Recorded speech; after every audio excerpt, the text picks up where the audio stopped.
China और Taiwan दुनिया के लिए एक ऐसे कंट्रोवर्शियल टॉपिक जहां पर चाइना कहता है कि ताइवान हमारा हिस्सा है, वहीं ताइवान कहता है कि हम एक स्वतंत्र देश हैं, हम चाइना का हिस्सा नहीं हैं। यहाँ तक चाइना कहता है अगर ताइवान हमारे साथ नहीं आया तो हम तीसरा विश्व युद्ध कर सकते हैं इस चीज़ को करने के लिए। लेकिन आखिर क्यों चाइना ताइवान को हमेशा से अपना बताते आया है, इस चीज़ को जानने के लिए आज हम देखेंगे इन दोनों ही देश के बीच कॉन्फ्लिक्ट की वजह और थोड़ी सी हिस्ट्री पे भी नज़र डालेंगे कि क्यों इन दोनों में इतना ज़्यादा कॉन्फ्लिक्ट नज़र आता है आज के करंट सिचुएशन में। दोस्तों, इस सिचुएशन को एनालिसिस करने के लिए हमें जाना होगा 1912 में, जब चाइना में क्विंग डायनेस्टी का अंत होता है। क्विंग डायनेस्टी एक राजतंत्र था, मतलब एक राजा था चाइना का, क्विंग डायनेस्टी का, वो पूरे चाइना को राज करता था। उस समय चाइना में एक रेवोल्यूशन आया था जिसका कहते हैं सिंघाई रेवोल्यूशन। सिंघाई रेवोल्यूशन के द्वारा यहाँ पर चाइना में क्विंग डायनेस्टी को गिरा दिया जाता है और बनती है वहाँ एक नई सरकार जिसका नाम था कुओमिंटांग KMT। और यहाँ पे 1912 में ऑफिशियली एक देश बनता है जिसका नाम रखा गया रिपब्लिक ऑफ चाइना और इनके पहले प्रेसिडेंट थे सुन यत सेन। 1912 की बात कर रहा हूँ। लेकिन सुन यत सेन के प्रेसिडेंट बनने के बाद मात्र 5 सालों के बाद ही वहाँ पे एक और रेवोल्यूशन आता है जिसको कहा जाता है मांचू रेस्टोरेशन। यहाँ पे वहाँ की जनता कहने लगी कि फिर से राजतंत्र को लाओ, तो फिर से राजतंत्र आ जाता है। लेकिन ये जो राजतंत्र था वो काफ़ी शॉर्ट पीरियड के लिए था, मात्र 1917 से लेकर 1921 तक चला, मतलब 4 सालों के अंदर इनकी सरकार गिर गई और एक बार फिर से KMT पावर में आ जाती है, कह लें तो कुओमिंटांग ये जो पार्टी थी। लेकिन इस बार जो KMT पावर में आती है यह एक और हेल्प की वजह से आती है। KMT के साथ साथ एक और पार्टी का उदय हो गया था, CCP, चाइनीज़ कम्युनिस्ट पार्टी, और KMT को सपोर्ट किया था उस समय CCP ने किंग डायनेस्टी को हराने के लिए 1921 में एक बार फिर से। अब इस बात से आपको एक चीज़ समझना होगा कि रिपब्लिक ऑफ चाइना जो 1912 में बना था, अब इस समय जो 1921 का समय था उसमें 2 पार्टी बन चुकी थी। पहली थी KMT और दूसरी थी CCP, चाइनीज़ कम्युनिस्ट पार्टी।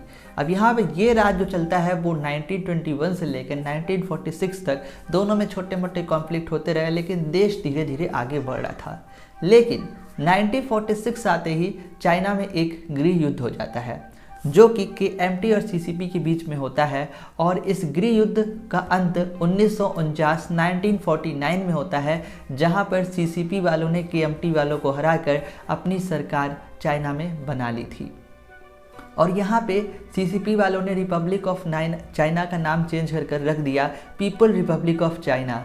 मतलब कि इनका ये कहना था कि अगर हम राज कर रहे हैं तो देश का नाम ही बदल देंगे, तो यहाँ पे नाम चेंज कर दिया। कुल मिला के कॉन्सेप्ट यही था। और जो KMT वाले थे इनको भगा दिया एक आइसलैंड पे जिसको आज आप ताइवान जानते हैं। यहाँ तक क्लियर, एवरीथिंग इज क्लियर। तो जब ये ताइवान जाते हैं तो यहाँ पर KMT वाले कहते हैं देखो भाई, तुमने CCP भले ही चाइना बन चुके हो, लेकिन UN का जो हमारे पास जो मेंबरशिप है वो अभी भी KMT पार्टी के पास था, मतलब आसान शब्दों में कह लें ताइवान के पास था उस समय। तो जिसके कारण, इसका पीछे कारण क्या था मैं आपको बताता हूँ एक बात। 1945 में जब UN को फाउंड किया गया था तो उस समय फाउंडिंग मेंबर ताइवान था या फिर कह लें KMT था, जिसके कारण ये जितनी भी राइट्स होती हैं चाइना को लेके अभी भी एक छोटे से देश ताइवान में बसा एक आइसलैंड के पास था। दोस्तों, अगर मैं आपको इसे आसान शब्दों में समझाऊं तो दुनिया के नज़र में जो बड़ा सा कंट्री उसे चाइना नहीं माना जाता था। कि जो आप ताइवान देख रहे हैं इसको असली चाइना उस समय माना जाता था और पूरी दुनिया इसको चाइना मानती थी। और उस समय ताइवान का कोई ऐसा जन्म नहीं हुआ था। वो KMT वाले कहते थे कि हम असली चाइना हैं और वो कहते थे हम असली चाइना हैं, लेकिन थे दोनों चाइना उस समय, मैं बताता हूँ। अब यहाँ पे 2 देश होते हैं, पहला पीपल रिपब्लिक ऑफ चाइना और दूसरा रिपब्लिक ऑफ चाइना। रियल कौन सा था? वो था रिपब्लिक ऑफ चाइना, जिसको KMT पार्टी ने बनाया था। पीपल रिपब्लिक ऑफ चाइना हमेशा से क्लेम करता रहा कि हाँ हम असली देश हैं, लेकिन दुनिया उस समय ROC को मान्यता देती थी। रिपब्लिक ऑफ चाइना मतलब कि KMT पार्टी थी। लेकिन 1971 में एक ऐसा ऐतिहासिक मोड़ आता है जब UN ने ROC को डिस्कस्ट कर दिया, मतलब कि अनरिकॉग्नाइज कर दिया, कहा कि तुम चाइना नहीं हो, और कह दिया CCP जो पीपल रिपब्लिक ऑफ चाइना है उसको ऑफिशियल चाइना घोषित कर दिया और कहा कि आप इसके हिस्से हो। या फिर ऐसा कहा नहीं गया था, लेकिन एक हिसाब से दुनिया वालों ने कह दिया कि भाई तुम उसका हिस्सा, उसके साथ जाके मिल जाओ। लेकिन इस बात को जो ताइवान या फिर कह लें रिपब्लिक ऑफ चाइना ROC कह ले, इसको पूरी तरीके से खंडित कर देता है और कहता है ऐसा हम नहीं एक्सेप्ट करते। फिर वहाँ पे ये डिस्प्यूट शुरू हो जाता है। जो ROC था वो कहता था हम चाइना है, लेकिन ऑफिशियली UN के हिसाब से जो CCP थी, जो यहाँ पे पीपल रिपब्लिक ऑफ चाइना थी, उसे चाइना मान लिया गया था। अब ताइवान के लिए प्रॉब्लम बढ़ने वाली थी क्योंकि UN भी CCP का साथ दे रही थी। अब यहाँ पे जब CCP के हाथों में पावर आती है तो उसने एक नया बिल लाया जिसका नाम रखा वन चाइना पॉलिसी। इस पॉलिसी के तहत कहना ये है कि जो ताइवान है वो आज भी चाइना का हिस्सा है। और मैं आपको बता दूँ, वन चाइना पॉलिसी को बहुत से सुपर पावर कंट्रीज़ एक्सेप्ट कर चुके हैं और इसमें इंडिया का भी नाम आता है। USA, UK और यूरोप के कई देश इसे एक्सेप्ट करते हैं और रशिया भी इसे एक्सेप्ट करता है। अब दोस्तों ऐसे समय चलते जाता है और साल आता है 1988। ताइवान के अंदर एक बहुत ऐतिहासिक बदलाव होता है जहां पर प्रेसिडेंट जब बनते हैं इनके ली तेंग हुई। 1988 से लेके सन 2000 तक इनका राज चलता है, 12 साल तक ताइवान में। और इन्होंने बहुत से ऐसे रिफॉर्म्स लाए, बदलाव लाए। पहला रिफॉर्म, इन्होंने कहा कि अब हम ROC ना होकर ताइवान हैं, मतलब कि अब हम चाइना को कोई मतलब हमें नहीं चाहिए, हमें चाइना से कोई मतलब नहीं है, हम एक स्वतंत्र देश ताइवान बनते हैं। और लेकिन इस पर भैया चाइना की जल जाती है, वो कहता है नहीं नहीं ऐसा नहीं हो सकता। फिर उसके बाद इन्होंने एक और थ्योरी लाई जिसका नाम था 2 स्टेट थ्योरी। इसका कहने का मतलब ये था कि ताइवान एक स्वतंत्र देश है और इसे किसी की स्वतंत्रता की ज़रूरत नहीं है, क्योंकि ताइवान जो था मतलब ROC था वो 1912 में स्वतंत्र हो चुका था और हम एक स्वतंत्र देश हैं, जिसको यहाँ पर ताइवान के लोग काफ़ी सपोर्ट करते हैं। और मेरे ख्याल से ये बात 100% एक्यूरेट और सही है। दोस्तों बात करें ली हंगतुई जो कि 1988 में प्रेसिडेंट बने थे, इनकी सबसे बड़ी सपोर्टर साबित हुई त्साई ली, जो कि करंट टाइम में इस समय ताइवान के प्रेसिडेंट हैं। ये जो थ्योरी था 2 स्टेट थ्योरी, इसको सबसे ज़्यादा इन्होंने सपोर्ट किया और पूरी देश जो ताइवान था इसको सपोर्ट करता था। लेकिन चाइना इसे पूरी तरीके से रिजेक्ट कर देता है आज भी। 1990 में जब इसको पास किया गया था, जो शी जिनपिंग थे उस समय चाइना के एक छोटे से राज्य के गवर्नर थे। उस समय का मैं आपको स्टेटमेंट बताता हूँ। शी जिनपिंग ने कहा था कि ये जो इनका 2 स्टेट थ्योरी है वो बिल्कुल बेतुका है और इस बात को हम कभी एक्सेप्ट नहीं करेंगे कि जो ताइवान है वो चाइना का हिस्सा नहीं है। और अगर हम अभी की सिनेरियो की बात करते हैं तो चाइना के प्रेसिडेंट हैं शी जिनपिंग और ताइवान के प्रेसिडेंट हैं जिनका नाम है त्साई ली। यहाँ पे दोनों एक दूसरे के कट्टर विरोधी हैं। अब दोस्तों साल 2020 जब दुनिया भर में मतलब वायरस वाले चिच्चा जो ये हमारे हैं, इन्होंने जब कोरोना वायरस को बांटना शुरू किया तो इसी बीच ये एक बिल लाते हैं जिसका नाम रखा गया 1 कंट्री 2 सिस्टम। इसके तहत चाइना ये कहता है अगर ताइवान चाहता है एक आज़ाद देश रहना तो वो रह सकता है, लेकिन चाइना का हिस्सा बन जाओ। लोगों ने पूछा भाई कैसे?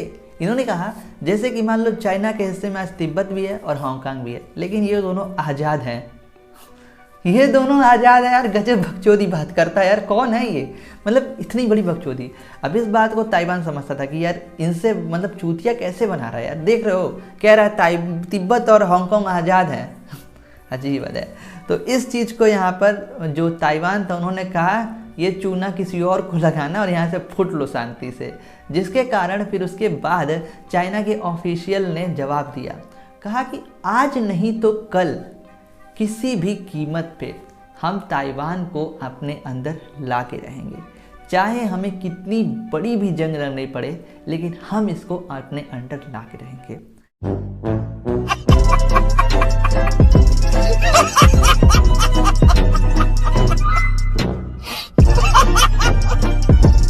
दोस्तों अब आते हैं करंट सिनेरियो पर। जो ताइवान है आज से 40 साल पहले उस देश को कोई नहीं पूछता था, लेकिन करंट टाइम में उस देश के सपोर्टर अगर हम अनऑफिशियली बात करें तो कई सारे देश हो चुके हैं। पहला नाम आता है USA का, दूसरा इंडिया का, तीसरा UK का, यूरोप के कुछ देश हैं, साउथ कोरिया, जापान, ऑस्ट्रेलिया। ये सारे ही देश इनडायरेक्टली मैं बात कर रहा हूँ, पेपर्स की नहीं बात करता हूँ, इनडायरेक्टली कहीं ना कहीं ताइवान को रिकॉग्नाइज कर रहे हैं। मतलब मैं ये नहीं कहता कि उन्होंने आके ऐलान कर दिया, लेकिन उनकी अभी जितनी भी इस समय कार्रवाई हो रही है वो ऐसा देख के लगता है कि वो ताइवान को एक स्वतंत्र राष्ट्र मान चुके हैं। अब मैं आपको एक एग्जांपल देता हूँ। WHO के मीटिंग में USA वालों ने क्या किया अभी हाल ही में कि कहा कि हम एक काम करते हैं कि जो ताइवान है हम उसको भी इन्वाइट करते हैं। चाइना ने कहा आ तो रहे हैं, कहा नहीं तुम भी है और ताइवान भी है। अब इस बात पे चाइना बौखला गया और छोड़ छाड़ के मीटिंग भागने लगा। फिर उसके बाद यहाँ पर WHO को दबाव में आके ताइवान को रिजेक्ट करना पड़ा। रीज़न क्या था? चाइना WHO को बहुत मोटा रकम देता है। वो जो अब क्या बोलना है यार, इनकी गंदी पॉलिटिक्स के बारे में बात नहीं करेंगे हम लोग।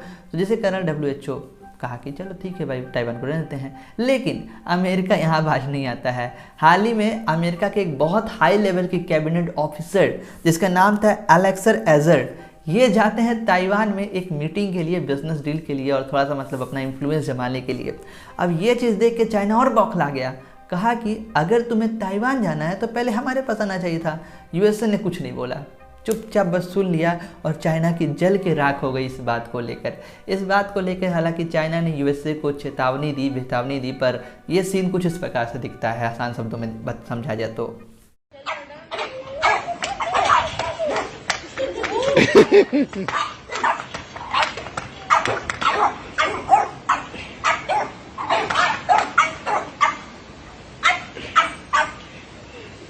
तो दोस्तों ये था यहाँ पर चाइना और ताइवान के बीच कॉन्फ्लिक्ट डिटेल।